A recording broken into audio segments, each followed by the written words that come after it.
moment. How will we be remembered? Look at the opportunities before us. This election really isn't about the left versus the right. It's about we, the people, choosing our government and the choice between freedom versus tyranny. Nobody has a chronic disease burden like we have. Why are we allowing this to happen to our children? Ultimately, the only thing that will save our country is if we choose to love our kids more than we hate each other.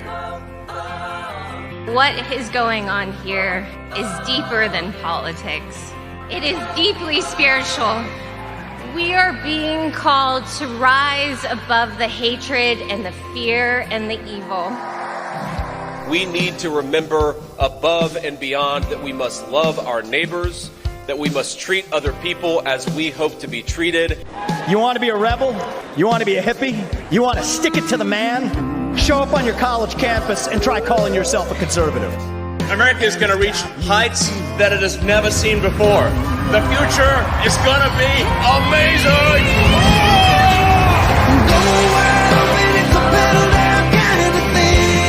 Don't you want healthy children?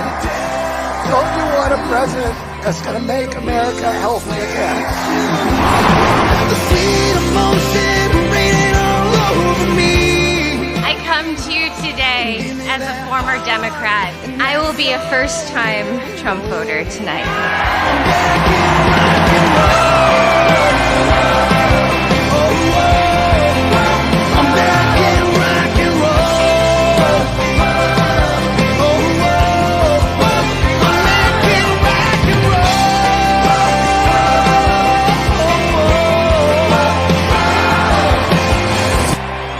The people dreamed this country, and it's the people who are making America great again.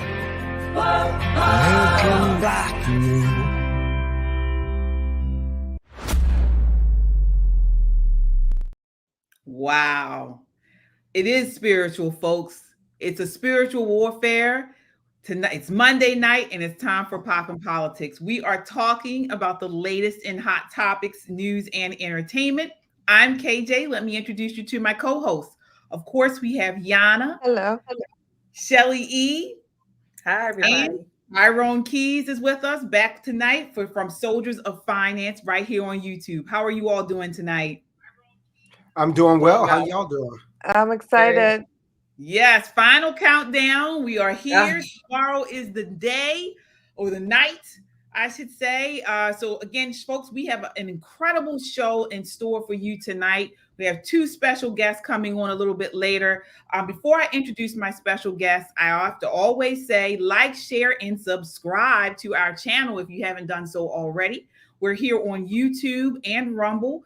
You can listen to us on Apple Podcasts or Spotify under the name Poppin' Politics. Here on YouTube, your super chats and donations go a long way in helping us produce conservative content. Any amount is appreciated. This is not just a podcast. This is a movement of God-fearing, truth-seeking, America-loving people that value freedom. Stand with us and subscribe so we can amplify this rallying call for freedom. All right, folks, let's set it off. I want to acknowledge our first super chat of the night. I see here a friend of the show, Chaotic Truth, with the $10 super chat. Thank you so much. We certainly appreciate you for doing that. So that ad gave me chills. I don't know about you all. Shelly, what did you think about that ad? It's always inspiring. It's it just makes you want to just get out there and just do it. Absolutely. Yana, what did you think? That was an ad. I think RFK Jr. was the one who published it, but of course it was for the Trump campaign. What are your thoughts?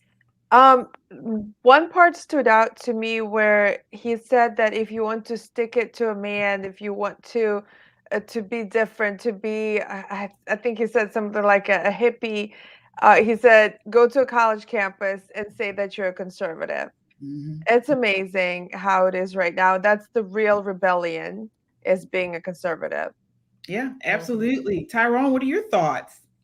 You have, just in that commercial alone, you have the female vote, you have American innovation in the form of Elon Musk. You have the healthcare piece that we're going to be paying more attention to, thanks to RFK Jr. And I just want to say, there's been a lot of indictment of men about, well, we're misogynistic because we're not voting for a woman. Listen, Tulsi Gabbard transcends race, transcends gender. This woman is incredible. She is among the best that America has to offer. And one day, maybe she'll be running for president, and I wouldn't hesitate to cast a vote for her. Absolutely.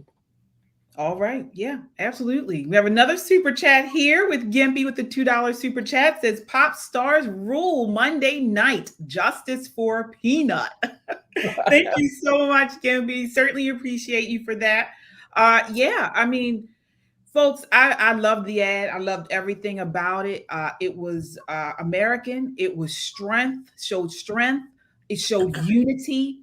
It was spiritual. It showed, it was the idea that Trump has transcended party. When you see the different types of people uniting behind his campaign, I thought it was incredible. And again, it gave me chills. I hope many people see it. If you don't share this broadcast for anything else, share it, because we showed that ad, and people need to see it. Right. I think pretty much people are pretty decided by now at this point. But if there are any undecided people left, that ad was phenomenal. I thought it was phenomenal. So definitely going to talk about that a little bit more as we get to the end of the show tonight. But we do have a special guest. All across the country, juvenile crime has rapidly increased all across the country. And it's one of the major issues that people are concerned about, not just juvenile crime, but crime in general across the country. And so we have a special guest with us tonight. Judge Cheryl Allen is with us tonight. She is of counsel with Pennsylvania Family Institute and Independence Law Center. Judge Allen is the first Black woman to be elected to the Pennsylvania Superior Court, where she served from 2008 until her retirement in 2015. Thank you for joining us for the first time tonight, Judge Allen. Thank you for having me. Absolutely. We are excited to. I've been following your podcast for some time now, and I'm honored to be here. Thank you for coming. Yes, thank you so much. Well, I want to get right into this. The idea of juvenile crime. So again, we hail out here in Baltimore, Maryland. I know you are in Pennsylvania. Over the past week or so, Baltimore City has seen over a dozen juveniles arrested for various crimes, including assault and armed carjacking. Just within the last 6 months of 2024, 590 juvenile cases were charged, compared with 655 cases in all of 2023. And charged cases last year were nearly double the number from 2022, when 334 cases were charged.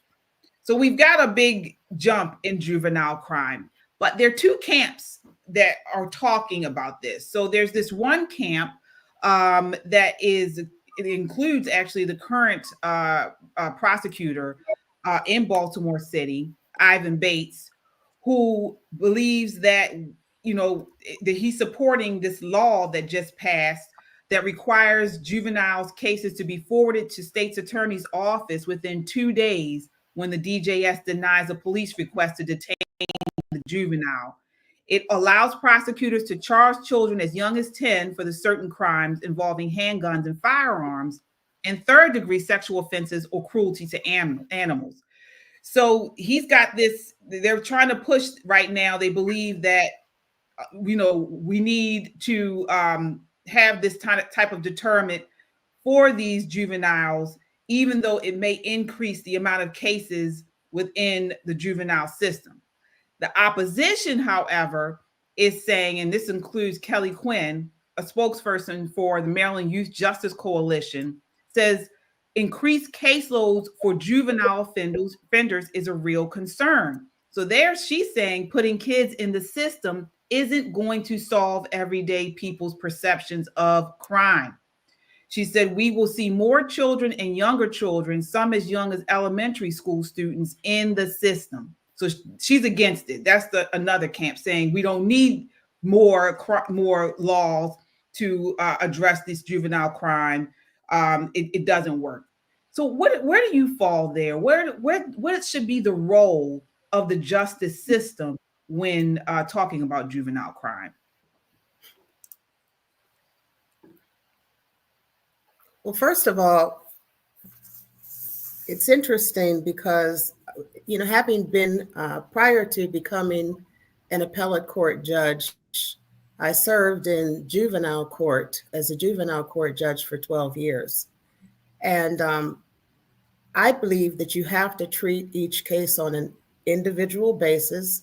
There's no such thing as a blanket formula that satisfies every case. And I think that you have to evaluate each juvenile. You have to consider the threat to the community. You have to consider the needs of the child. And unfortunately, we have this mentality in our society today that juveniles are, especially through theories like critical race theory, there's this idea that the juveniles who are victimizing other people in society are victims themselves and not be held accountable, or that they should not be held to accept any responsibility for their crimes. And that's just not appropriate. I believe that when we do that, and when we allow juveniles to feel like they are the victims or that they are the aggrieved parties because of what society has done to them, you're just going to increase delinquency, increase crime with no accountability or responsibility. And so I have dealt with thousands of juveniles over the years, over the 12 years of my service as a juvenile court judge. I also had the opportunity to serve as a criminal court judge. And unfortunately, I had the experience of seeing some of the young people from the juvenile court system transition into the criminal court system. So I think you have to address each case on its own merits and consider all the factors. You have to consider society as a whole. You have to consider the juveniles' needs. You have to consider, when you're facing kids, you have to consider the other juveniles in the system. And there are no easy answers to these problems, but I believe that I have found that you really have to start addressing some of these issues at a young age, not through detention or incarceration, but just through education. And unfortunately, too many juveniles in our system do not receive the guidance that they need as youth. I remember as a juvenile court judge, frequently I would see when these usually young men came into the system or came into the courtroom, they were usually accompanied by their mothers or their grandmothers or their aunts. Rarely did I see a father. And it occurred to me that young boys in particular who have a strong father figure in their lives usually don't end up in juvenile court. And so I began to think that, something needs to happen with these young people long before they get into the system. Yeah. And because, very often as a judge, whether you're in juvenile court or criminal court, people will ask, what are you doing to keep the community safer? What are you doing to combat crime? My response has always been, what are you doing? Mm-hmm. Because you don't you don't address the social ills of society through the juvenile court system or the criminal court system.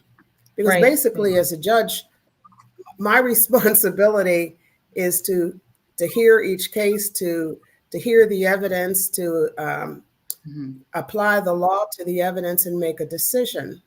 So let me ask you this, if I could, if I may jump in, because I know we have a situation here where our state's attorney is now considering prosecuting parents for the crime of children. I know, Tyrone, you mentioned something about this today. Can you talk about that with the judge? Well, yeah, Ivan Bates. I'm not sure if you're familiar with our relatively new state's attorney, Ivan Bates, who is doing a great job, actually. But I do disagree with him on his latest initiative that he's kind of fielding, which is for certain crimes, to bring the parents in for some form of prosecution as well. And from my standpoint, I see that as definitely problematic from the constitutional standpoint. And philosophically, even though parents may be lacking in their parental skills, I'm not sure that, again, philosophically, we want to start going in the direction where we prosecute others for crimes that, that other people commit. So what do you think about that, Judge Allen? Is that something that we should move toward? I would agree. I would agree that I think that prosecuting parents, because one thing I found through my experience, many parents have never been parented. And they don't know how to parent as a result of never having been parented. One of the things that I recognized as a juvenile court judge and used to advocate was for birth parent mentoring. Just as many juveniles need that kind of structure and supervision. So I think that would be certainly be an expansion of the criminal justice system. You would probably be removing parents who probably solution to the problem. When I used to sit in juvenile court and ask myself, what is going on in the community, and specifically what is going on as it relates to the church, because I always felt that someone needed to step in and provide some support and guidance, not only for these children, but sometimes for their parents also. And so I don't see it being fruitful. I was just thinking when you were saying that, first I was thinking, how do family dynamics affect juvenile crime propensity, and also what can communities do better? So is it schools? Is it churches?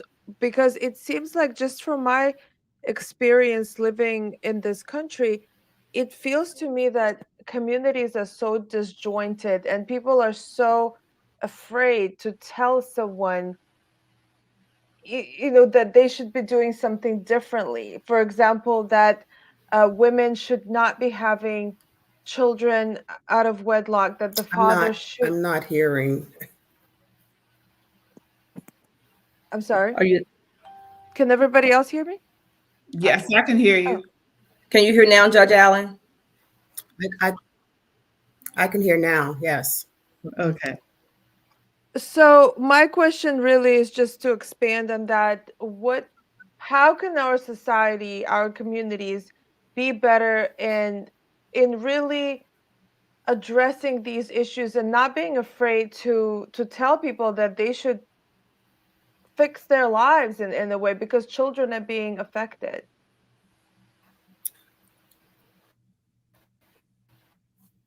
I can honestly say that over the years, I've seen many programs, but the problem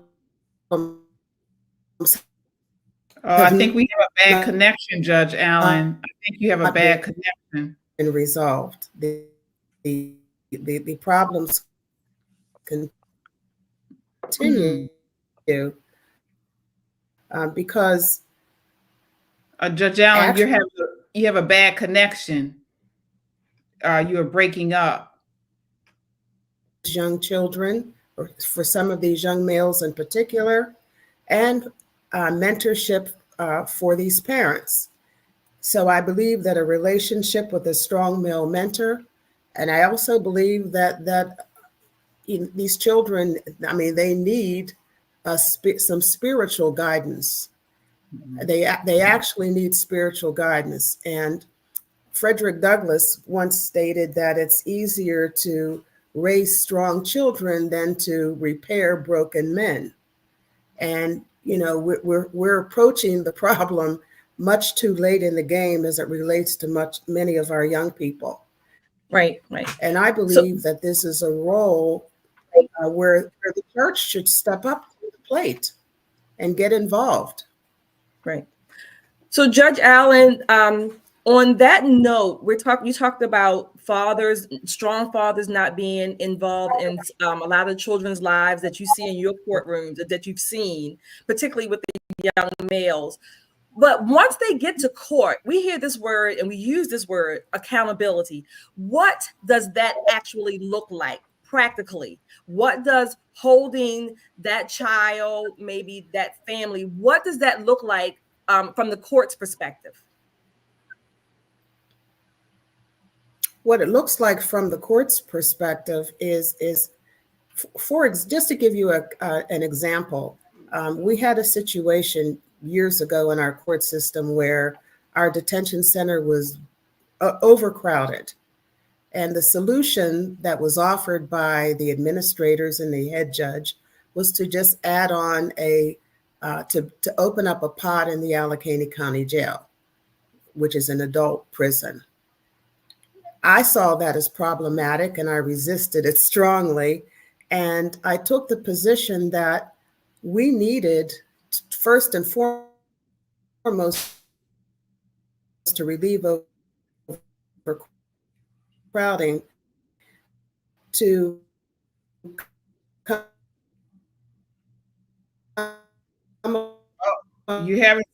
You're breaking up there, Judge Allen. With a manner or a program for the young.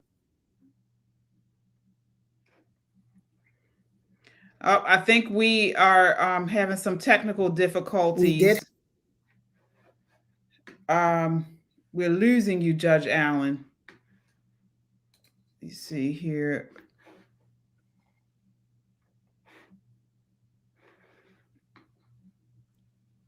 I think they're going to do it. The producers are going to take it. All right. We may have to come back to Judge Allen because we were having some technical difficulties hearing her. Breaking news out just now. Joe Rogan has endorsed Donald Trump for president. So I do want to, while we're looking into this, want to let you guys know he came out, as you can see, and said the great and powerful Elon Musk, if it wasn't for him, we'd be effed. He makes what I think is the most compelling case for Trump you'll hear, and I agree with him every step of the way. For the record, yes, that's an endorsement of Trump. Enjoy the podcast. So breaking news out, guys. Joe Rogan, who is not a Republican, who actually at the beginning of the year came out and said he detested Trump, he would never have him on the show, of course had him on the show, and is now endorsing Donald Trump for president. I do want to acknowledge some of the super chats here. All right, so let's see here. We have, all right, Gimpy, we did that one. Novi with the $2 chat says, if they can take your pet, we are next. Trump 2024, yes. All right, Kung Fu CJ is part of our Freedom Seekers Club. Folks, you got to join our Freedom Seekers Club here on YouTube. You get content only that goes out to our Freedom Seeker members. We also give special emojis and a load of other stuff. So definitely join. It says, ladies, and thank you to do your thing. Thank you. Ladies and Ty, do your thing. Okay. He's Kung Fu CJ again with another $2 super chat. Says, Judge Allen is a contemporary of Mary Terrell. Oh, okay. Donald Brown with the $5 super chat. Thank you so much. We appreciate you all for that. All right. So we have David from California. Oh no, that's for the $2 super chat. Says Rogan just endorsed Trump winning. I think that might be Canada. Thank you, Canada. Yes. Kung Fu CJ with another $5 super chat says the island at play, and this is why she is cutting out. Oh wow. Okay. All right. So she's back. Okay. Sorry about that, Judge Allen. You were breaking up there, and we lost you for a bit. So, Judge Allen, you were, before you got fell off the stream, you were explaining or giving us an example of what accountability looks like from the court's perspective. Well, accountability from the court's perspective, I, as a judge, was all about helping kids to be rehabilitated, especially since so that they would not end up in the criminal justice system. Mm-hmm.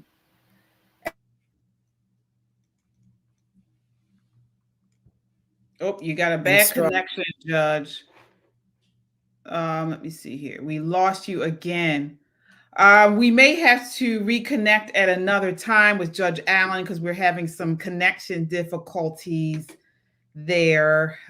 So sorry. But Judge Allen, again, is a retired Superior Court judge in Pennsylvania, dealing in family and juvenile court. So unfortunately, she was lagging. And we're having some technical difficulties, but we want to have her back on to go over these things because this is a very important issue. Am I correct on that?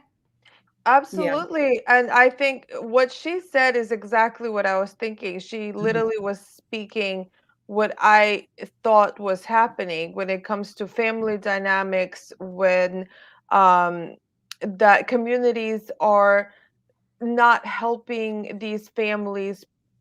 Families are not together. Families do not have direction. Parents do not have direction. So how can children have direction?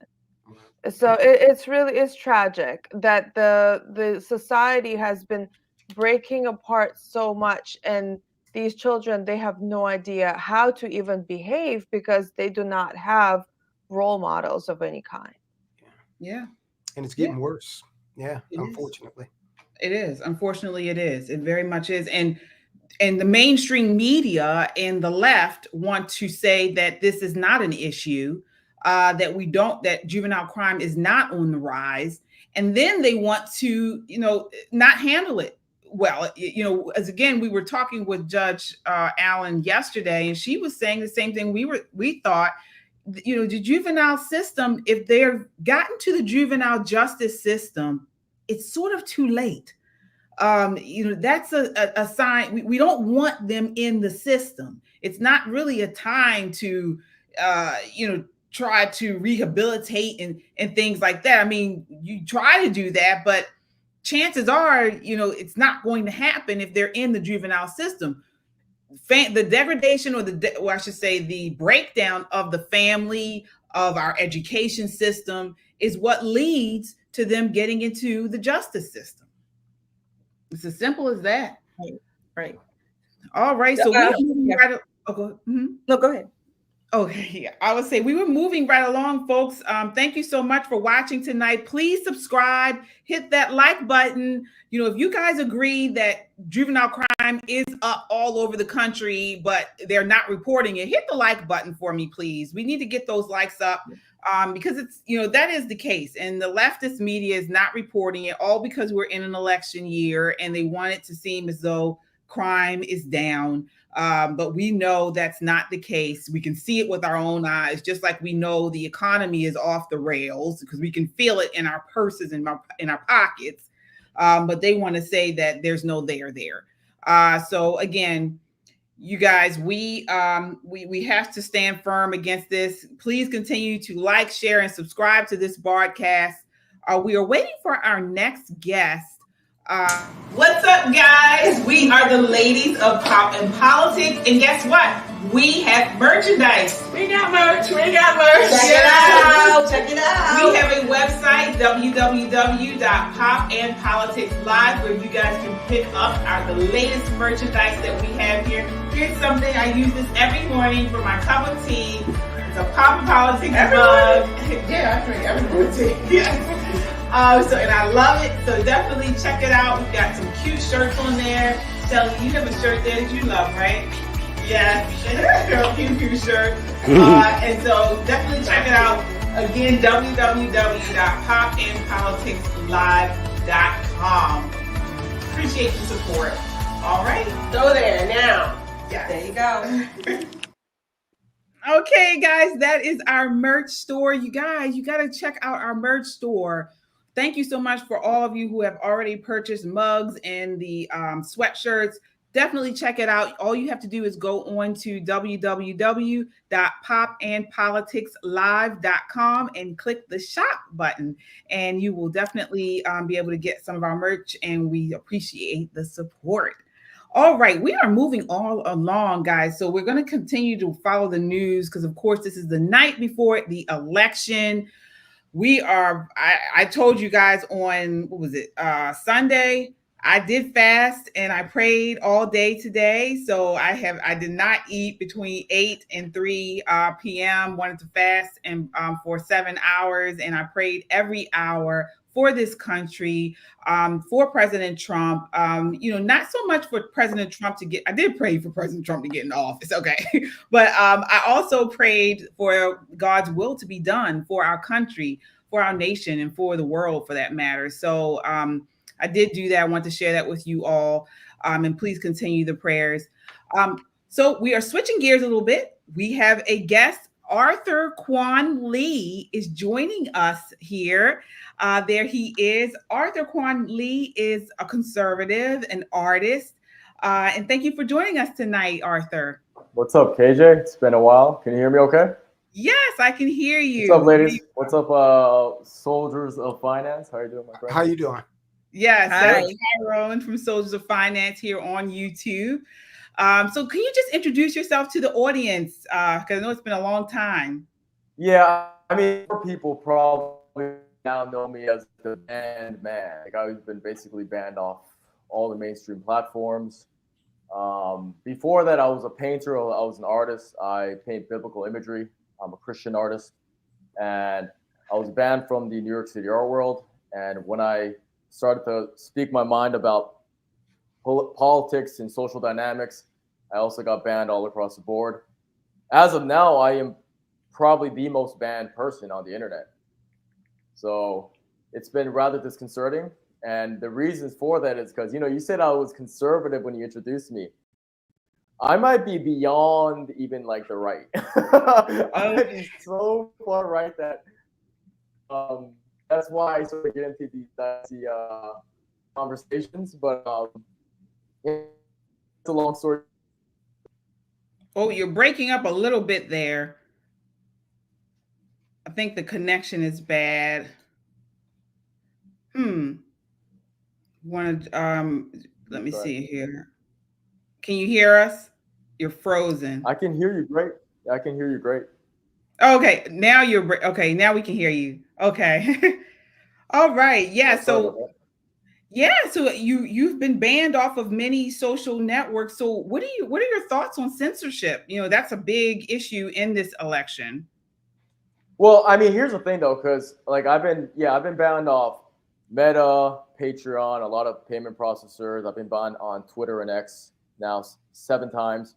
And essentially, there's certain talking points that you're allowed to get away with, but there's certain subjects you definitely can't breach and touch.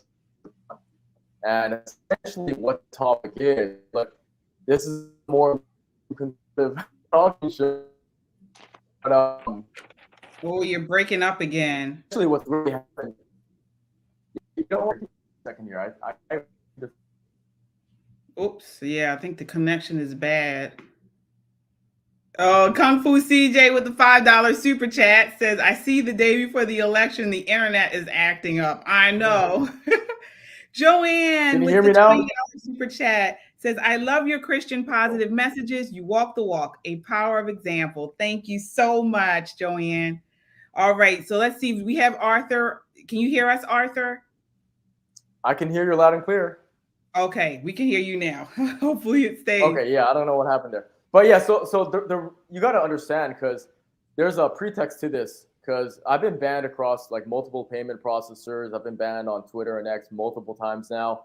And I'm one of the most banned people on the internet. And a lot of people don't understand the Overton window of social discourse. And what's really happened here is you can really talk about pretty much anything at this point, because there's a lot of normalized, controlled opposition talking points as well that feels like part of the drama between the two political parties. But in actuality, there's really one thing you can't talk about.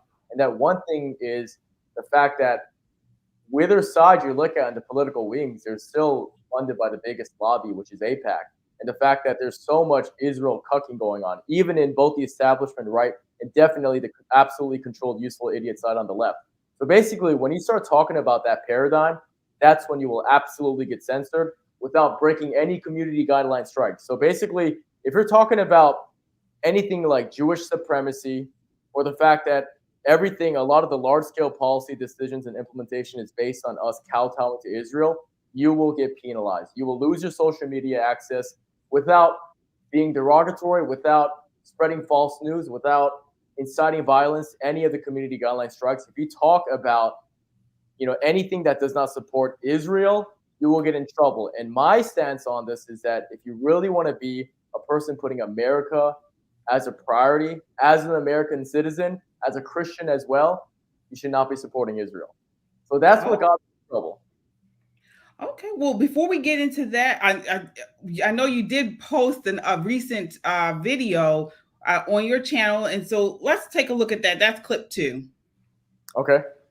That's what I'm saying. I mean, women are evil.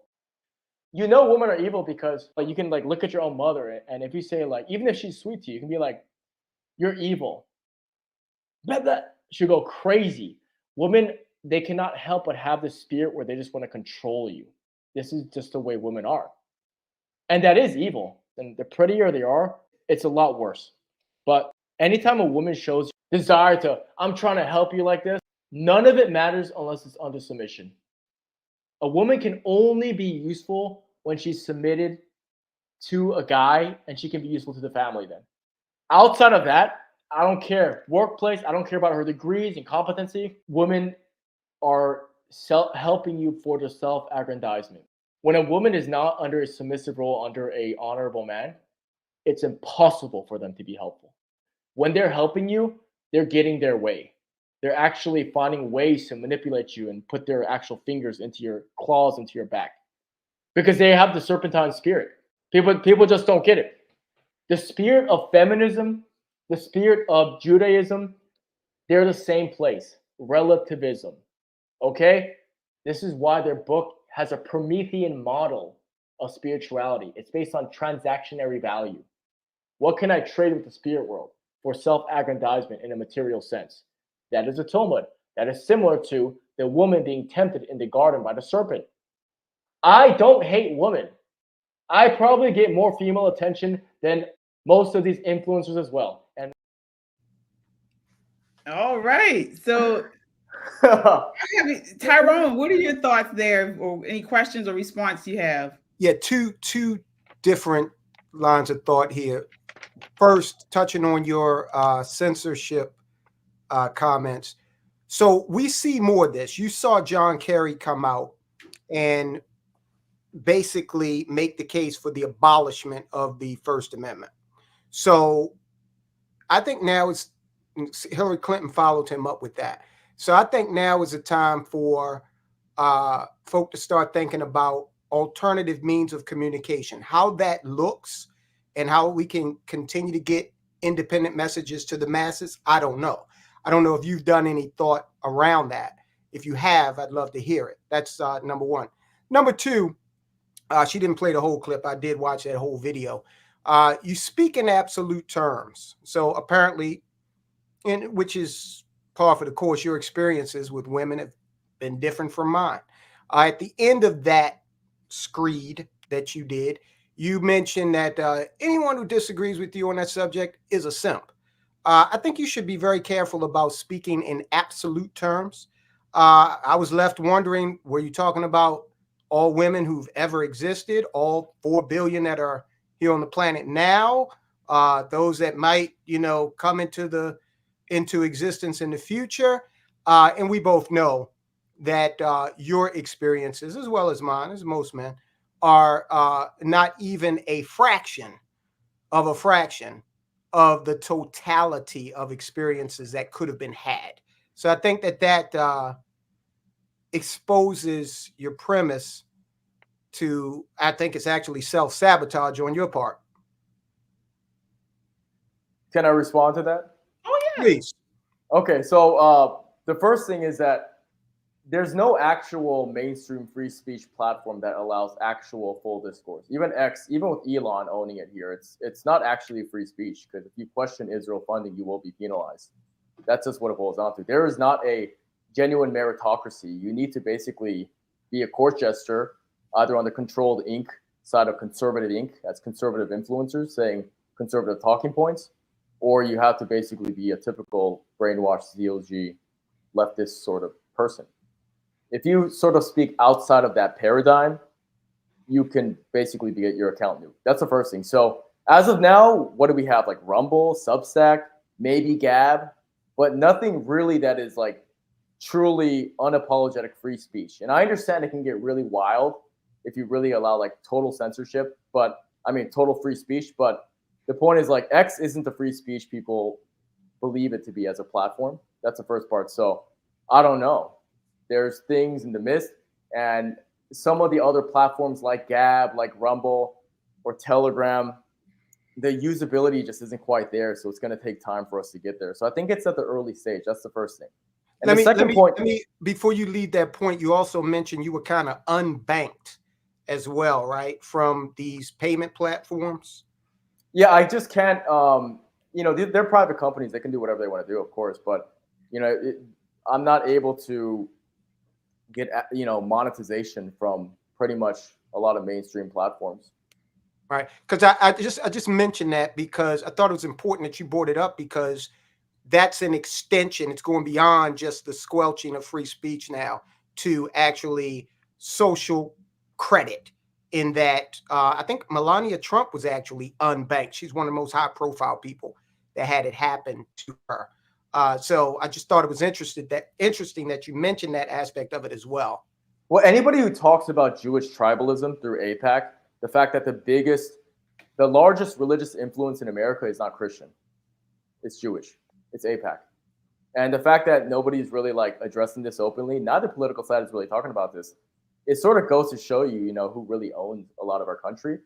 And if you question that, or if you normalize conversations in that direction, the fact that if you actually want to expand Christendom, then you should also point out who is antithetical to Christendom. The fact that Israel money is behind MindGeek, which owns all the pornography in America, or Open Society through George Soros, which is about bringing in mass migration, or the ACLU or SPLC, all the censorship organizations banning conservatives. The point is, when you follow the money trail with a lot of this, it is them using the money we give them to normalize degeneracy and basically dismantle the church and the family.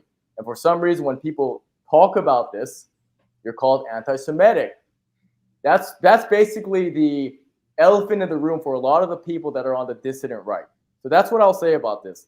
That's what you can't talk about. But when you look at public record information, it gets disconcerting. And I feel like that's what, is important, because I care about culture. And I care about those who are the architects behind a lot of these destabilizing institutions. And that's what you can't talk about. And the second point in regards to like doing a wholesale write-off of any people, I'm obviously speaking a little hyperbolic here, but women do, on average, they do vote their biological imperative. I remember I spoke to Ann Coulter about this at this bar, and she was basically saying women shouldn't vote. And the reason why she was saying that as one of the most influential right-leaning women is because they always vote for larger government, more welfare, more mass migration. And obviously we're trying to change that discourse here, but if you leave women to their nature, they'll vote their biological imperative, which is towards this fake progressive egalitarianism. I have a problem with that, and it's just, even this election coming up, all these women are gonna, it's like, if Trump loses, blame women. Well, look, the question that we'll find out in the coming days is whether or not Americans prioritized being able to afford food over the 0.5% of women that had an abortion last year. So I mean, that's what I'm saying. They'd rather have their right to kill a child than, avoiding going to war. Right. And So funding there's a lot that you've colonization said. of Israel, honestly. I'm just trying to process everything that you've said. There's a lot going on. I love the ladies, Jana. I love women.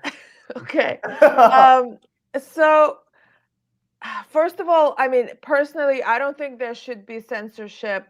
I mean, people should be able to discuss whatever opinions they have, because in my opinion, if opinions are suppressed, then those opinions that may be toxic, they actually will proliferate somewhere else a lot more. And so we should be able to discuss different opinions so we could disagree with each other openly. And when it comes to this whole, so I'm going to get into women later. With the Jewish question, I'm a little bit confused when you're saying AIPAC is a religious organization, but then you're mentioning Soros, which Soros is not religiously Jewish. He actually became a Nazi. He fought against other Jews.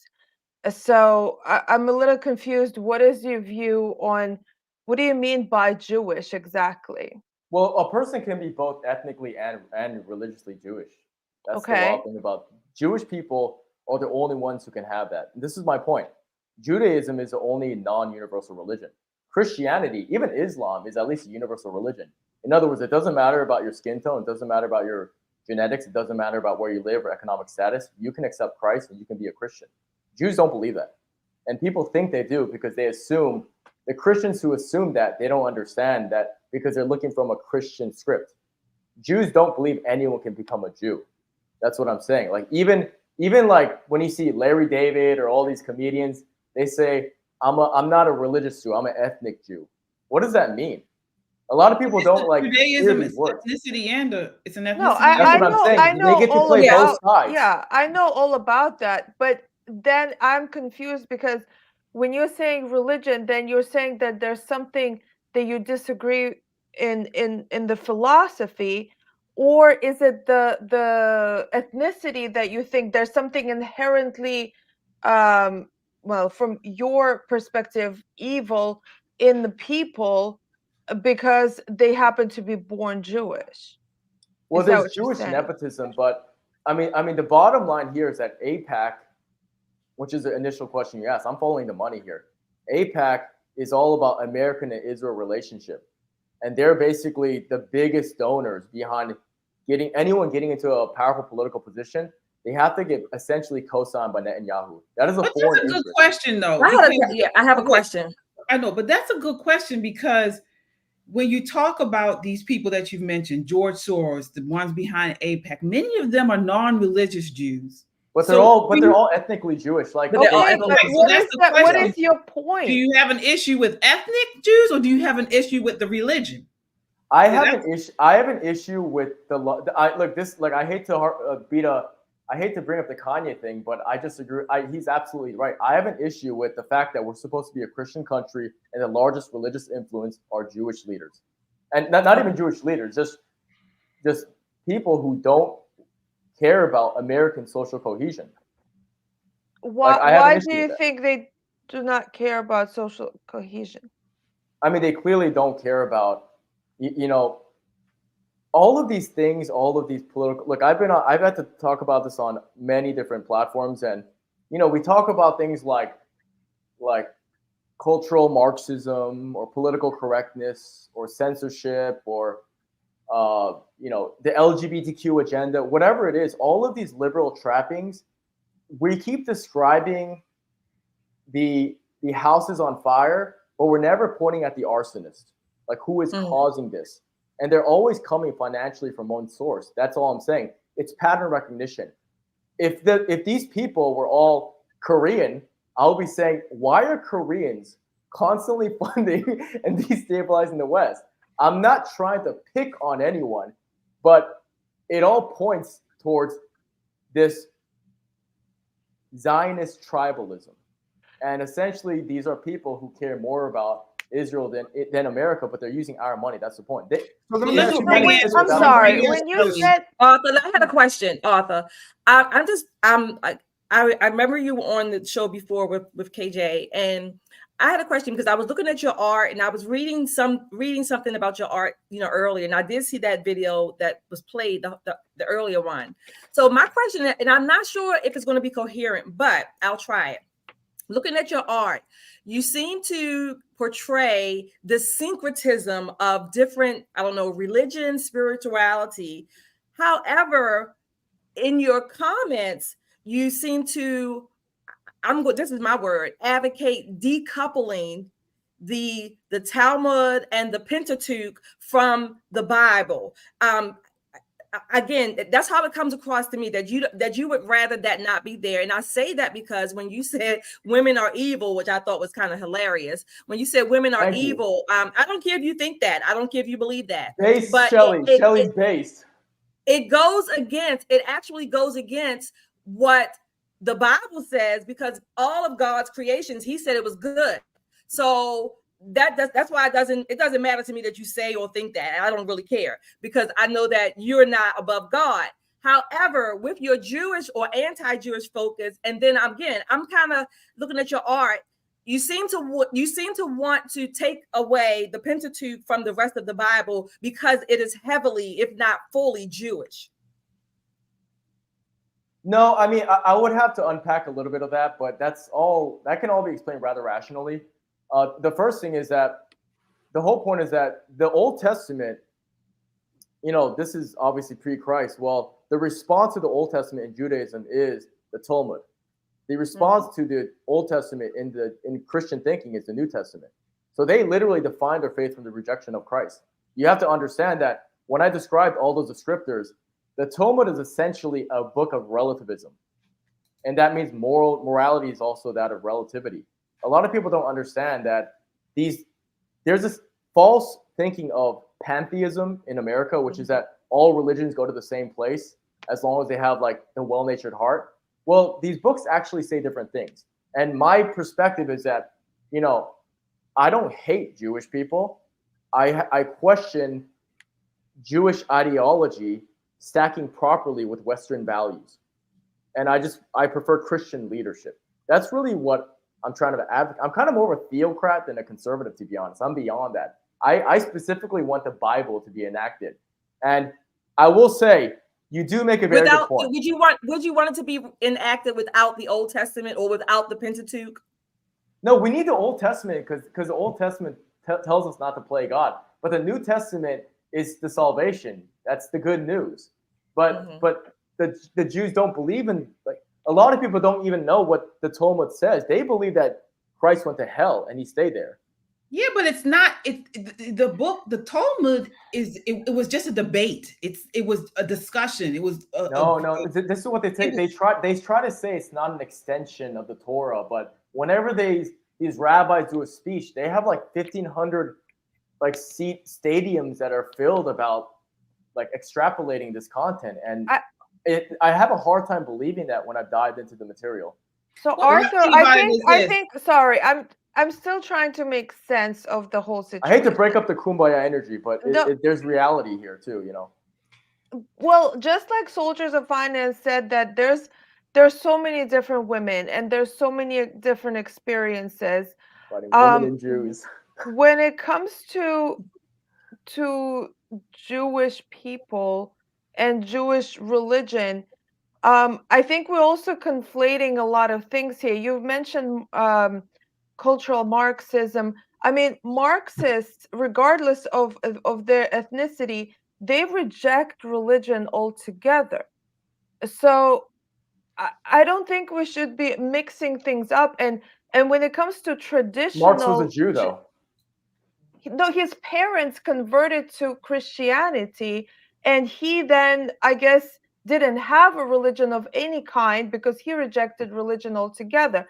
So in my opinion, those are different people. They have a different philosophy, and we can disagree. We always disagree with Marxism on this panel because they actually decided to go away with religion because they thought that religion was the root of all evil altogether. And when it comes to traditional Judaism, Jesus, that's what he taught. He was calling people to be more connected with God. That was his entire message. His mother, Mary, was a Jewish woman. So well, you know, but the Talmudic Jews today are not the same as like Second Temple Jews. Like they might go by the same name, but they're not even the same. They're not even reading the same books. Like this is the thing. It's people always bring up this Jesus was a Jew thing. I'm like, yeah, it's like saying you know we're Americans because we're born here. It's more of like a locality. But the Jews today, they are antithetical to the New Testament. That's the point. That's the point. You know, like, yeah, because I mean, I'm not trying to be disconcerting for its own sake, but the bottom line is, you know, as Christians, we we need to point out evil, and a lot of these trappings we talked about, they always come from the same people. Even all this LGBTQ agenda and even feminism. That was all produced by the Marxism. Everything that you're saying, yes, I'm sorry. Everything that you're saying has nothing to do with traditional Judaism. No, I get what you're saying, Yana. You're right. But Arthur, are you saying, let me just ask you clearly, are you saying that Jews are evil along with women? I'm saying that they're not Christian. And I'm saying that, I mean, women need to follow a man who submits to God to be truly Christian. Let me say this. So first of all, I'm a Bible believer. I don't even call myself Christian because that's been watered down. I'm a Bible believer. Believe in Jesus, Bible believer, Holy Spirit filled Bible believer. But my issue is, you know, and I don't believe in polytheism. You know, I believe in one God. You know, personally, and this is just my personal opinion, if you don't believe in God and Jesus, you're going to hell. This is my personal opinion. This is my religion. Okay. So, but I don't, you know, but my issue there with you is, you know, you're so like fixated on Judaism. I don't agree with Judaism. I don't agree with Islam. I don't agree with Hindu. I don't agree with none of the other stuff. But why are you so? I do understand, however, that the Bible says that when God comes back, he's returning he's going to take down the synagogue of Satan. It's actually in Revelation. And that we are here to... Revelation 13:9. He will come back and he will end the synagogue of Satan. Boy, I wonder what that means. Well, Arthur, let me ask you a question. So do you believe that the continued existence of the Jewish state is incumbent upon a strong America? What I believe is that it can't exist without us. And what we know for a fact is what the mainstream media does not purport whatsoever. You have to pretty much go on X to see this. All these constant women and children in Gaza being blown apart. Constantly, every day you see absolute evil. Literally, like innocents just being raped. Literally every single day. That is with our money. That is what is factual. Our money is funding this. That's what we know for a fact. And people can keep saying Israel is our best ally as a mantra without actually backing anything up. It's a geostrategic advantage. What? Like, what do they do for us?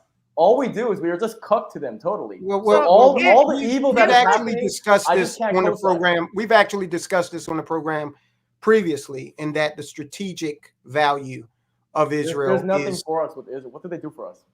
It's an aircraft carrier in the Middle East. I mean, you know that. Look around. What's the most ubiquitous natural resource in the region? Okay. So the question and the reason is that worth the constant? You know, listen. Hold on. You asked the question. I'm stating a fact. Okay. I'm not here to debate the morality of that. It's of strategic, economic, and military value. I mean, and it is couched in a religious wrapper. Okay, for the American street, to make it palatable for the American street. And America is not the only country that does that sort of thing.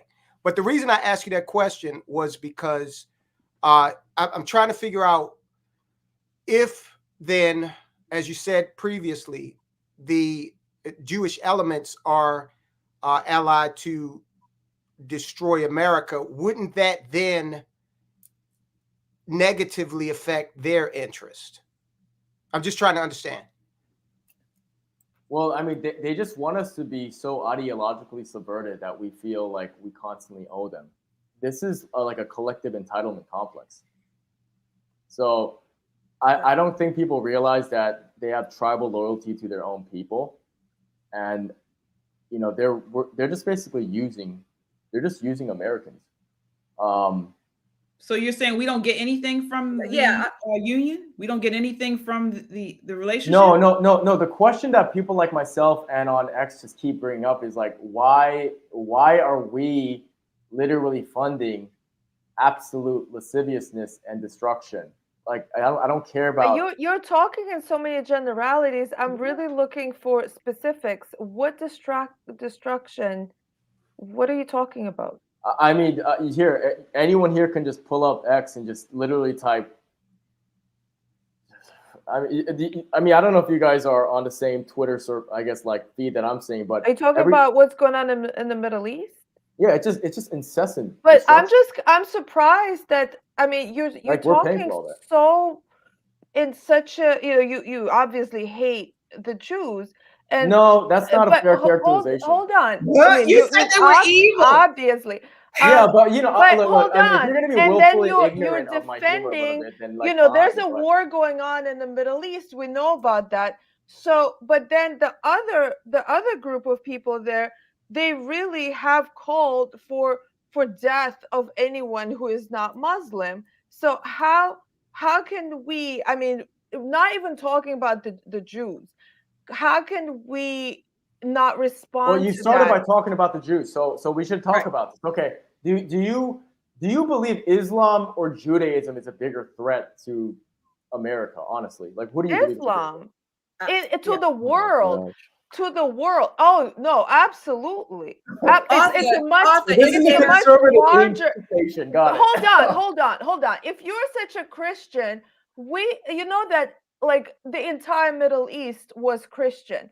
What about Lebanon, that used to be a Christian nation, a majority Christian nation, and was completely taken over by Islam? Now, I don't hate the people per se, but the philosophy, the ideology is absolutely horrendous, and they do not care about how we feel about anything. I love all people, by the as way. long as we're not Muslim. No, you don't. No, you don't. Don't. You don't. You can't say that. You sat I here. love everyone. You have sat here and called. No, women are evil, but I still love evil. them. The Bible talks about. No, you don't. Why would you love someone that's evil?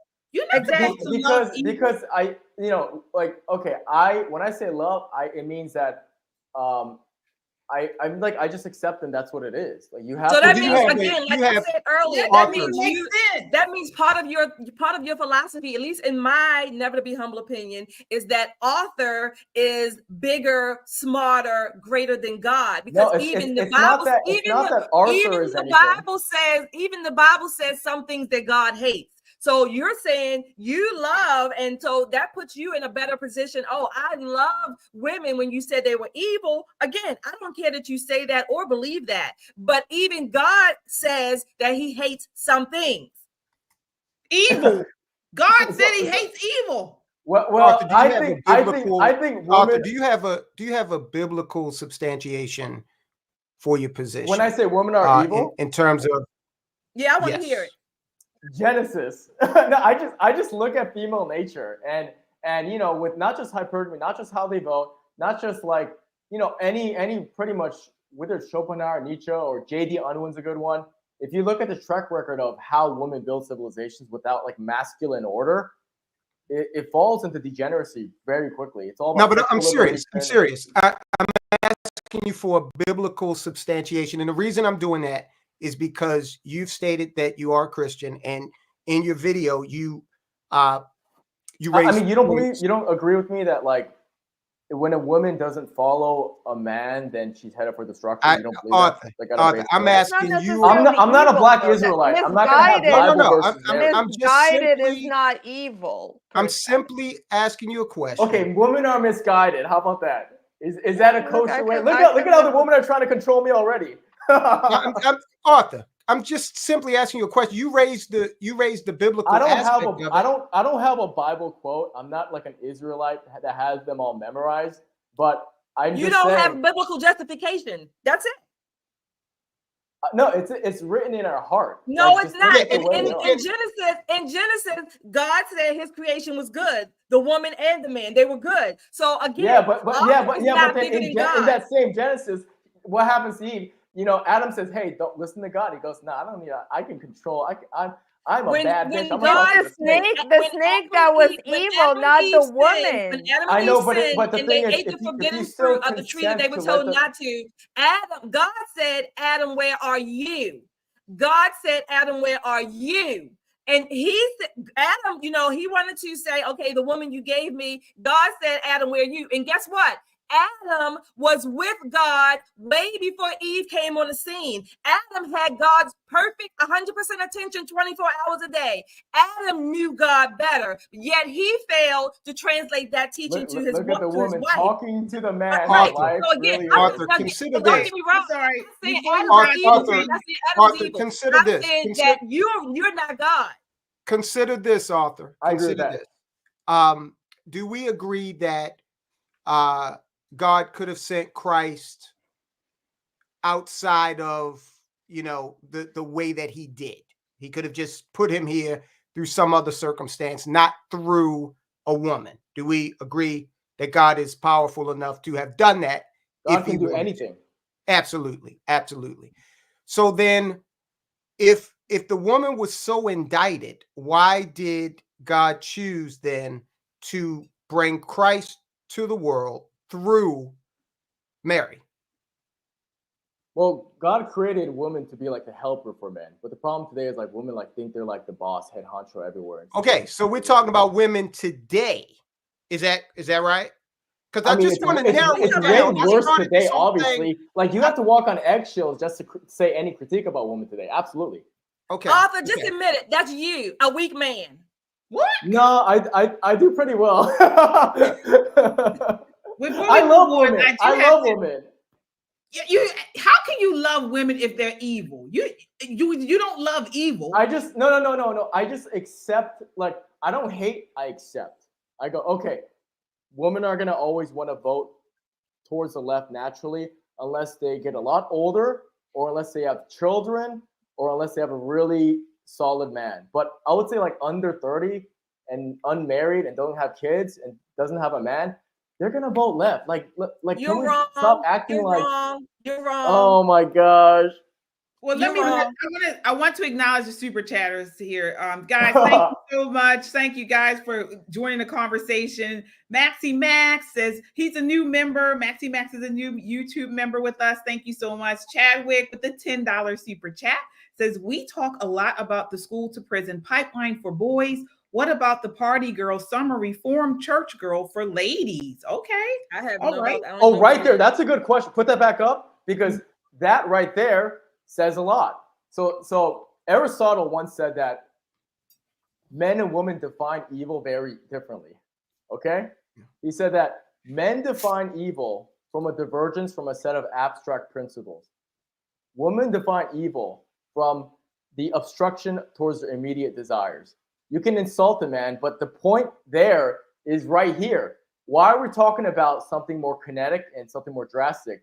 Boys going to prison is awful, but the point is that girls partying so they become unbecoming, that's about feeding their ego. That's how, that's what I'm saying. That's why the snake was able to seduce Eve. There's this insecurity that can be satiated by telling them that they're all that. And that makes them very unstable. And I think that's how still doesn't make women evil. Still doesn't make women evil. I don't know. This is called a heart in Korea. You're just not using the right word. Shelly likes me. She's smiling a lot. All right, we got Kung Fu. I don't know if you like me, but I like you. Go ahead. Kung Fu CJ with the $2 super chat says, get 'em, Yana. All right, Kung Fu CJ with the $5 super chat says, the end times include the Jews and the church. The founders used the Old Testament to form the country. I totally agree with you there. LAPD SWAT says, with a $10 super chat, says, are you concerned about the drop boxes being burned? Also, another question for your USCG vet. What's your opinion on the national security cutter? Can they be armed with the Harpoon missiles? Tyrone, he loves you. Real quick, if you look back, they had tried to put missiles on some of the older cutters. The national security cutters, I don't know if they're outfitted for that. And to be quite honest with you, Whitehall's not set up really for the type of conflict we might get in with China, especially considering the fact they just rolled out their latest aircraft carrier. So I think I'll do something on Soldiers of Finance. Make sure you're subscribed. I might do something on that on Soldiers of Finance. All right, perfect. Kung Fu CJ with the $5 super chat says, the Bible says no one will protect Israel in the end. All right. And this is why we are supposed to be witnessing, not spewing all this, but hatred. Not giving them $4 billion, the only country, by the way, that we give it as a lump sum, and it would give more throughout the year, by the way. That's why we shouldn't be doing that. But these are two separate issues. There's one talking to the spiritual, religious issue, and then this issue, which is a political issue. It has nothing to do with our religion or Christianity or the religion of Judaism, as far as I'm concerned. These are the foreign policy. No, I mean, people's what they regard as something to be oriented towards their identity, of course, is going to denote their political decisions. And look, Arthur. Listen, to your point, the rationality of a lot of women when it comes to making decisions like voting. Right now in this election, we can see that is questionable. Okay, because again. There's no way with what we've got going on in terms of potential conflict in this world. I mean, World War III, possibly.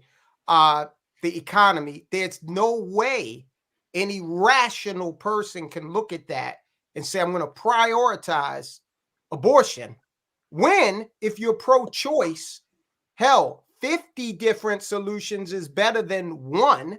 So you got choice. Coming out of the woodwork. So I do agree that, this election does kind of expose that issue. You made a better argument for me than I could have possibly. You should be like my female translator. Like, brother, you understand that these three ladies here, that's rare. That's not normal women.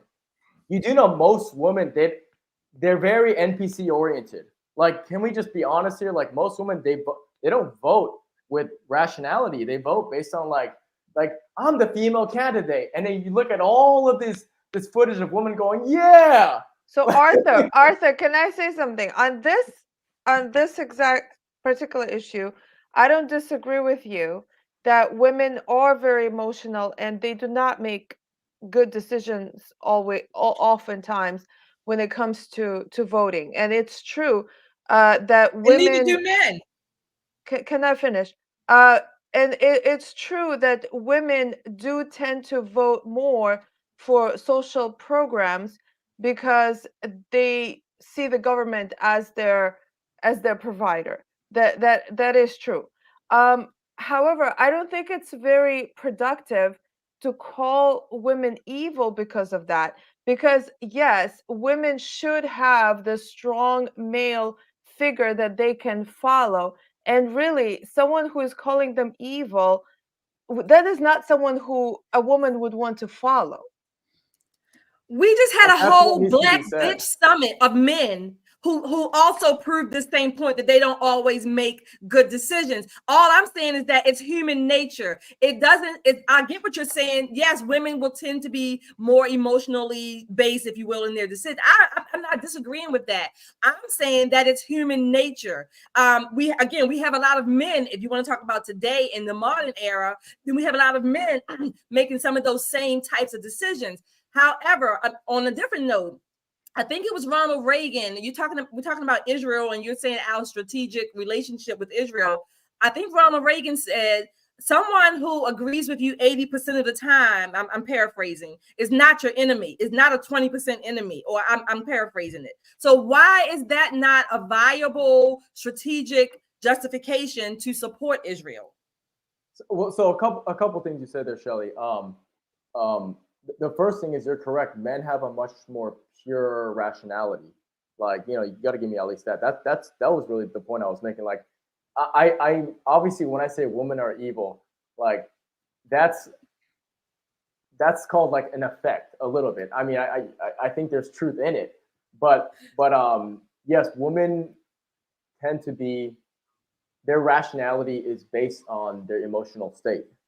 And I would say that, like, for example, like I've done shows with like a couple dudes, and the moment one woman enters a room, the guy's dialogue and flow just changes because, like this flood of emotionality almost came in. We need to be like watchful of how we talk to women and all this shit that I just want to bypass so we can just talk about reality untethered. But generally speaking, we got to like mince our words. That's kind of what I'm saying. That's all I'm saying, ladies. Still, I don't see evil. I don't see evil. Right. And another thing, to me, if we're talking about the emotional and the unchecked part of women, it's actually a reaction or a response to the failure in leadership of men. I agree with that. But what I would say is that, like, the reason why there's a failure of leadership in men is because men are afraid. Oh, we lost him. See, there. Look at God.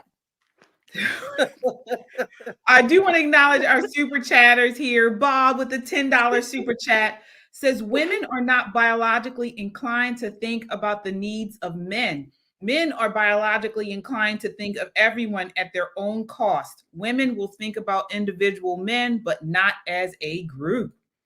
All right. Laura with the $2 super chat says, OMG, God bless everyone. God does not select. All right. Bob with the $5 super chat says, Jesus would have been sued by the EOC for sex discrimination. EOC. Oh, EOC. Okay. All right. Fuzzy Balls with the $10 super chat said, if you support and vote for a outspoken abortion activist like Kamala, then all the innocent blood of all those innocent lives that result from that vote will have to be answered for on Judgment Day. Well, luckily no one here is voting for Kamala. All right. Vernetta Stith with the $5 super chat says, I have one daughter that is 32 and the other is 45, and they don't agree with the left. All right, Vernetta, thank you so much with your $5 super chat. Arthur, we thought I lost connection there. I'm sorry about that, but look at God. I wanted to look agree what God with did. Shelley. God did it. Maybe, but I wanted to actually agree with Shelley. Like, look, this is at the fault of men. By the way, I don't blame women. Like, I'm saying, accept this, and it's always on men.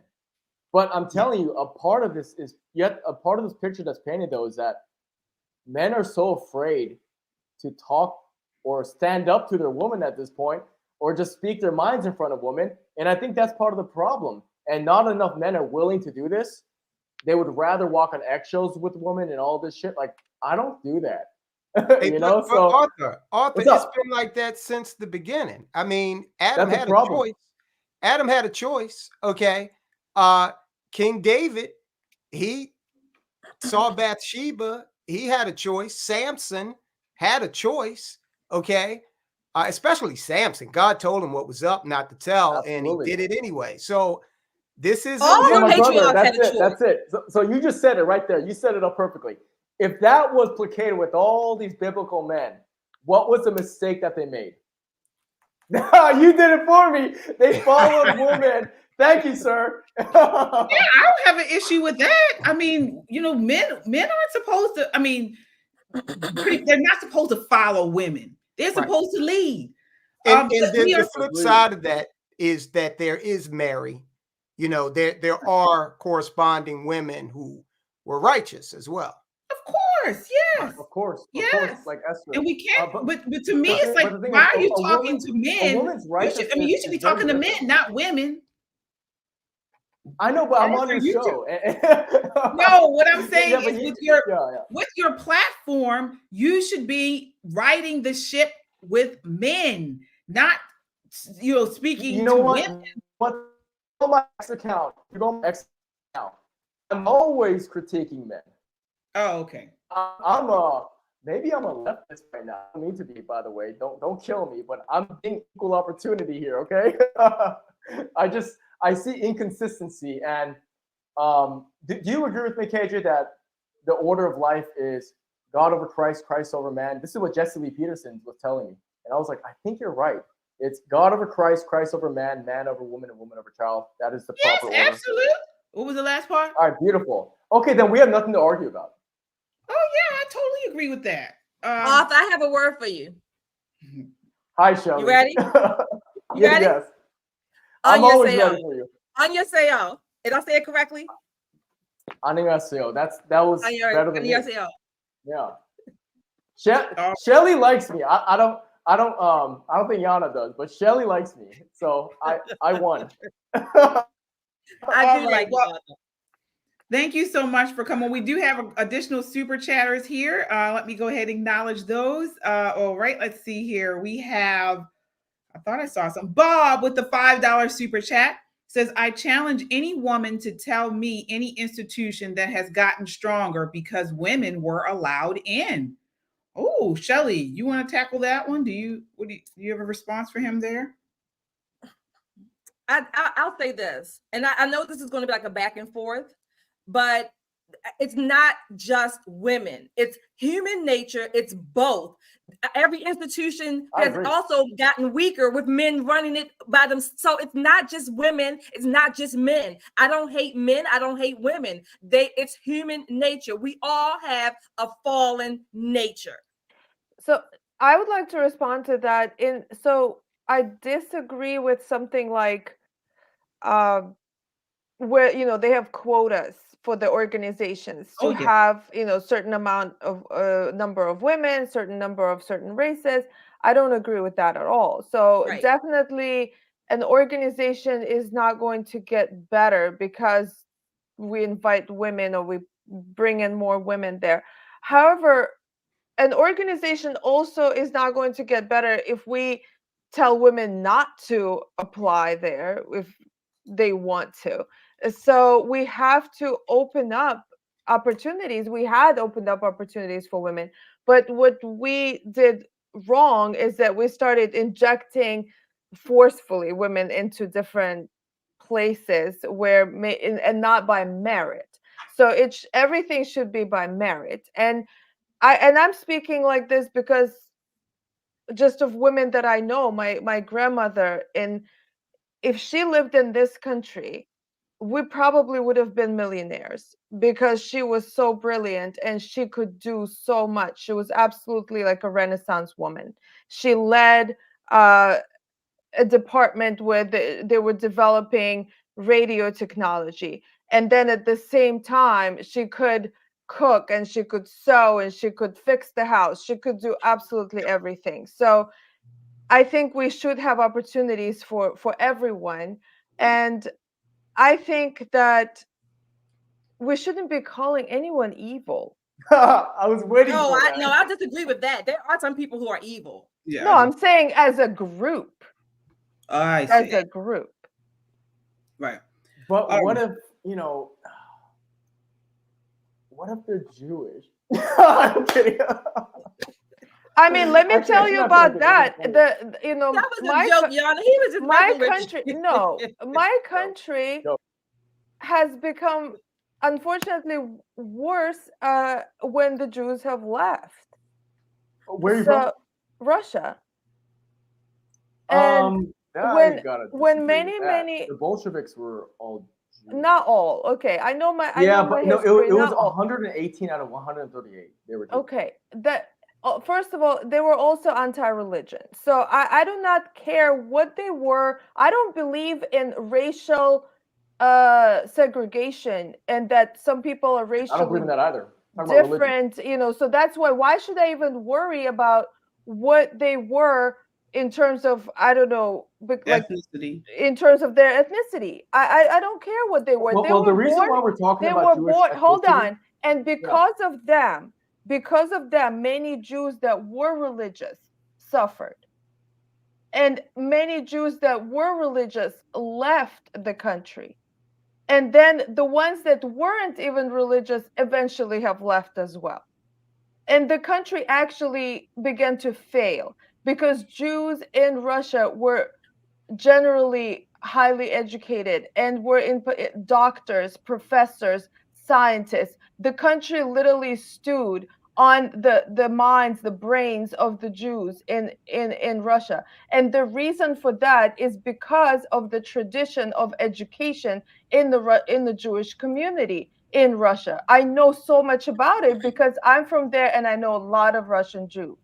So when they left, they made America a better country because this is where they went. Oh no! Okay, that's the truth. I'm not gonna. I know you want to switch to your next segment here. I do disagree with almost all of that, but all that being said, I will just want to address one thing because you said, it's not. I'm not. Christianity is the faith that says, regardless of ethnicity, we all have souls and we can come to God as brothers and sisters. The reason why we're talking about Jewish ethnicity is because they are still the ones creating dividing lines based on their ethnicity. That's the faith that allows that, is my point. Christians don't do that. I'm saying a contrast that is very distilled, and you can see this pretty much consistently. Christians say, regardless of your background, there's an Asian guy here, there's a black woman, and you're white, right? How dare you for being white, by the way? That's Christianity. Christianity doesn't care. We can all come together under the church. Judaism doesn't really denote that, is my point. The reason why we're talking about Jewish ethnicity is because they will often glob together based on that. And I thought there's black Jews and other ethnic. Yeah, they don't. Yeah, but you have to understand. Literally, if you want to become a citizen of Israel, you have to show that you are you have Jewish blood. If you can prove that you have Jewish ethnic blood, then you can be a citizen. Like the fact that there's a blood mandate is kind of crazy. You can convert. You can. If what you other really country want does that? to convert to Judaism, you can. He's saying, but you cannot make aliyah to Israel if you don't have Jewish blood. Yeah, you're not able to. You can't truly be a citizen. And I understand the Japanese do that as well. But the thing is, like I know a black guy who lives in Japan, and he's able to be a member of the society. You see what I'm getting at? It's not the same with Israel, is my point. Like Israel truly, they don't have a universal love that encompasses all people. You have to be Jewish. It's very unique. That's all I'm saying. Arthur, you focus on Israel just like a lot of Christians focus on homosexuality today. That's all I gotta say. So are you saying that like I'm in the closet? Also, don't forget, non-Muslims are not allowed to travel to Mecca. But they can, yeah, that's okay. But Mecca is a destination, not like an entire. It's not a country. You know, I don't know. There were two cities that non-Muslims cannot go: Mecca and Medina. And I mean, anyways, like, I'll just wrap up. I mean, in my opinion, I'll wrap it up. Okay. In my opinion, I think that people. I don't care if you don't right love me on that. How they want to, who they want to invite to their country. So. Say what? Oh. I mean, I was just saying that if countries have a right to choose who they want to invite to their country, how they want to view each other. So, I don't think that Jews want to destroy Christians. I mean, Muslims want to destroy both the Jews and the Christians. Yeah, that's true. And Arthur, I have heard. You know, I think you would be surprised if you ask a Zionist Jew, not like your next door neighbor Jew who, you know, he's just living their life. Who cares? That's their family. I'm not saying to go start hassling them, but if you talk to a person who is like dedicated towards Zionism, who puts Israel over America as a priority, if you say, if you can get rid of a people, would you rather get rid of Christians or Muslims? Jews themselves, Zionists that are, they'll say, oh, the Christians are, even if they're fighting Muslims now, they would rather admonish Christians. A lot of Christians don't realize that because it's Judeo-Christian myth, this coupling of the words, which is so funny because that's what basically the establishment was. But Judeo-Christian is not a religion. Judeo-Christian are values. I know, I understand, but like every time you hear these talking points about, you know, every time people want to make the Talmudic faith in Israel seem like they're on our side, they'll say Judeo-Christian values, but they're antithetical. It's kind of an oxymoron. Like Judaism and Christianity are literally antithetical. One rejects Christ, one accepts him. So it doesn't make sense to couple those words together. Well, let me ask you this, and then we can wrap, because I do want to know this. So, I mean, again, you are a Bible believer, and the Bible talks about, I believe in Genesis, God said to the Jewish people, I will make you into a great nation and I will bless you. And he made a covenant with the Jewish people. So how does your antagonism against these people, how does that couple with justify? Justify. Well, first of all, like I don't think the characterization is saying that I have this antagonism against people just because they're Jewish. My point is that I don't co-sign us funding what they do in Israel. That's really been my initial thesis from the get-go. Let's make that clear. So that is really what I feel in my gut. That's really what I've been really pushing here, number one. But number two is that the point is that when Christ came in human flesh to save us, they crucified him. So when you're mentioning that is pre-Christ. When Christ came, people say it was the Romans. That's not true. The Romans were totally co-opted by the temple, by the synagogue. So they're the ones who crucified the Lord when God said that he will promise this land he was talking of all people, by the way, and Christ comes and they crucify him. I don't know if that's accepting of the benevolence and unconditional love of Jesus Christ. Yeah, but when God makes a promise, nothing can break it. A promise is a promise. Yeah, that's why he was resurrected. Say what? Yeah, that's why he was resurrected. It's exactly showcasing that. Showcasing what? That at the end, like they crucify him and he comes back out of the tomb. Yeah, it shows that you can never deny God's plan ultimately. But the point is that so that's what I say. If he made a promise, the faith of Judaism still rejected him. Right, but say that again. I didn't hear that part. Right. I didn't hear what you said. The last thing you said. Yeah, I mean, the Jews not only crucified Christ, but they also rejected him even after his resurrection. Like it was just a denial of. Dude, I can't listen to you anymore. Shut up. Really, you've spent the entire time spreading lies about my people, like endlessly, bro. You have a problem with Jews? Everybody, what's your problem? Disproportionate success and influence? Where is your problem? Because you complained about AIPAC, you didn't complain about the Catholic or the the prayer breakfast that every Republican goes to every year. You don't complain about any of that. You're totally okay with Christian influence, but you're not okay with any other. Yes, this is what I just said. Yeah. No, I get it. Okay, but are you going to let me but actually respond to you, or are you going to be a creepy little hat? Can I respond to you, all Jew? the benefit of Can I Jews respond in to the you? nation, but you Can I don't want respond to any you, or are you going to show your responsibility Jewish for it, entitlement buddy. complex? Can I answer?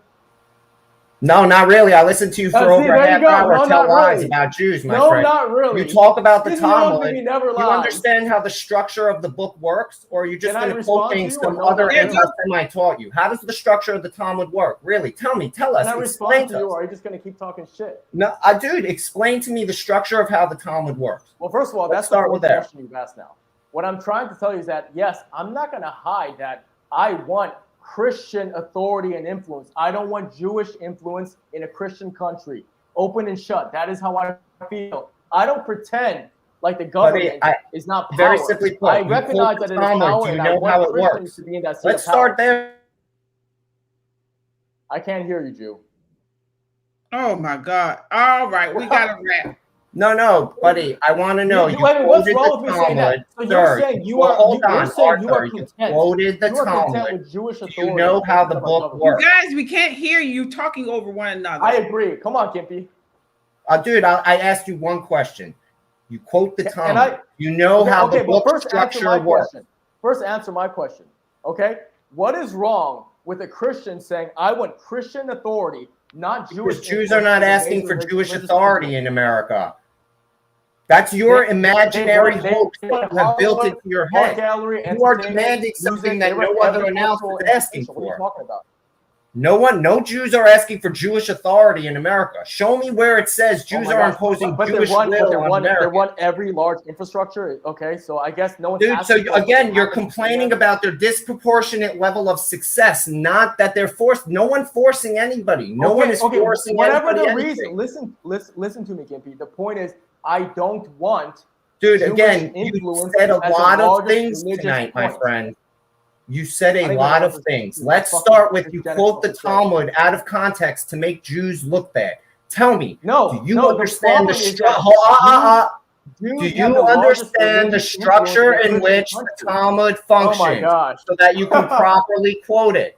Do you? Do you understand how the book works? Can you quote legal books if you don't know how they work? Or can you I guess, look, I got to tell you right now, this is a perfect display. You came in, you asked me one question, I try to answer it. You just want to grandstand your point because you own the room as a Jew, right? This is all your shit. Is that what you're telling me? Or are you just going to fit? No, not at all. Please feel free to continue to disparage Jews, but I asked you a simple question. You quote the Talmud, you know how it works. Explain to me how the structure of the Talmud works. Why should anybody listen to you if you can't answer a simple question like that? You just spread hate and lies. You talk down about women. You try and be derogatory. I didn't come to talk to this fucking retard. Gimpy, we gotta go. We gotta go. What is wrong with the Christian saying Jewish influence in a Christian country doesn't make sense? This is why Ye got canceled too, by the way. He was right.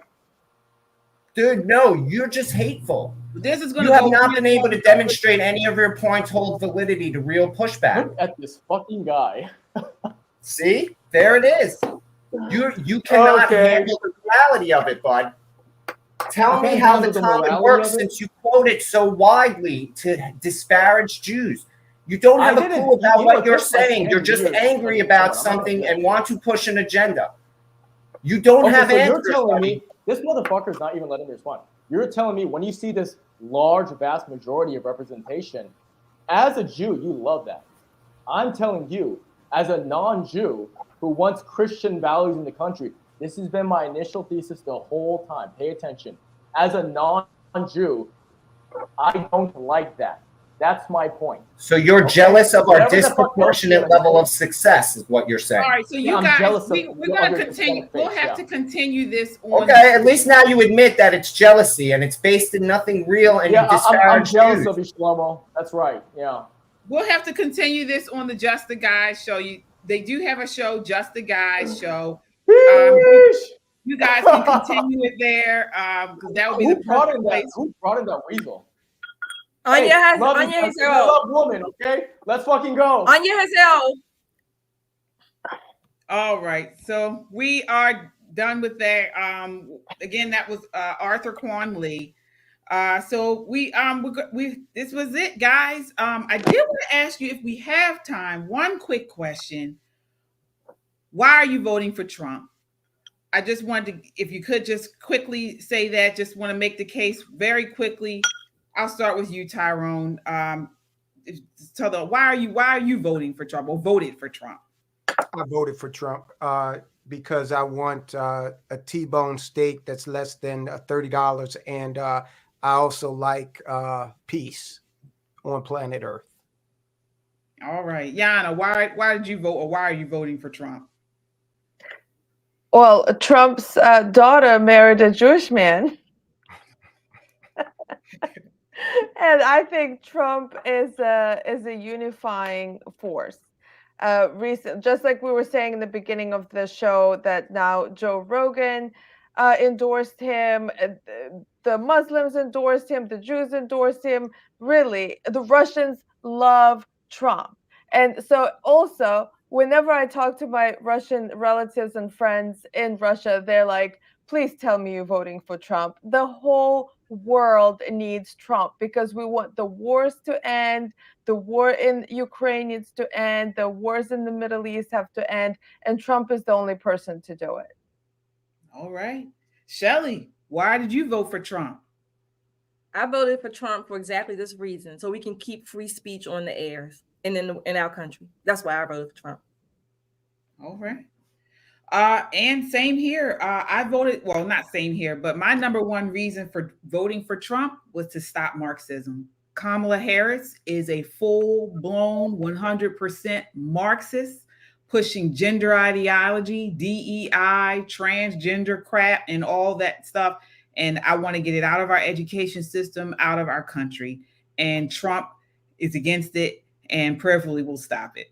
So that's why I voted for him. We'll be back tomorrow night, guys. Tomorrow night we have from 8 p.m. until midnight, folks. We will be on here live with the election night coverage.